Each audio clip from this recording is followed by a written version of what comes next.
تيجي انت تقولي لي بقى اصل هو ما بيهتمش بيا عشان بتبقى حضرتك السبب. علاقه ما بين الرجل والمراه هو ميزان، لا ينفع يحصل كده ولا ينفع يحصل كده، ولو حصل اهتزاز الاهتزاز ده بيبقى كده، ما بيبقاش كده وما بيبقاش كده، هي طول الوقت لازم تبقى كده. يعني ايه؟ يعني ههتم بالاصول، هتكلم بالاصول، هدي بالاصول، ما بتكلمش 50 مره في اليوم عشان اسال عليه، وما بتكلمش مره عشان اسال عليه.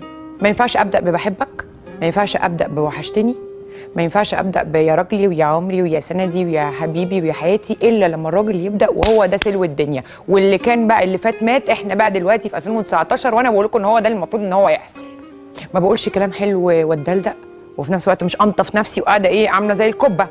بصي بقى كل ده انا قلته ايه بحساب. حنونه، عطوفه، طيبه، لزوزه، جميله، عاطفيه، سمباتيك، لذيذه، دلوعه، بحساب. والراجل لازم يعرف كويس قوي انه لو فكر انه هيمشي هيتقفل الباب وراه ومش هيتفتح له تاني، فيعمل حساب ليكي ويعمل حساب للفراق ويعمل حساب للعيش والملح ويعمل حساب للعشره.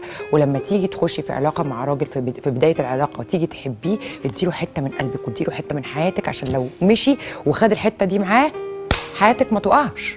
اول لما بنحب راجل بنحس ان هو الدنيا والدين، خلاص ماليش غيره.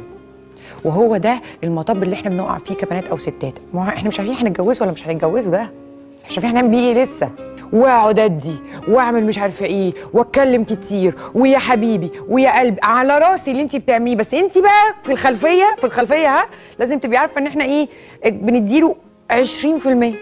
فانا افضل بقى اديله كده كل حاجه، حياتي واهتماماتي، واركز معاه واقطع مع اصحابي وابطل اخرج معاهم وما اروحش الشغل، اروح الشغل افضل ابعت له في رسائل ويا كتكوت وكلت ولا ما كلتش وشربت ولا ما شربتش، وابعت له في ايميلات ويا روحي وخدت العربيه ابعت لك بنزين وهو مديني الصابونه.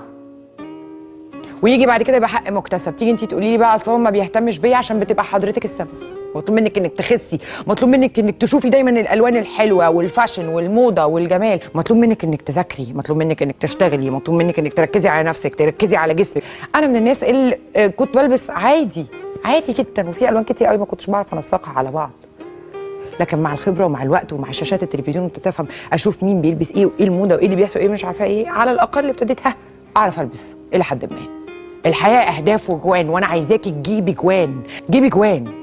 انا عايزه في خلال 5 سنين ابقى فلانه الفلانيه، ان شاء الله باذن الله هتبقي فلانه الفلانيه لما تحطي هدف وتمشي عليه. عايزه يبقى عندك ثقه في نفسك وعندك ثقه في اللي انت بتعمليه.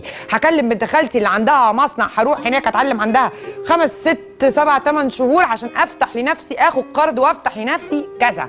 خليكي بنت قويه جدعه ب100 راجل.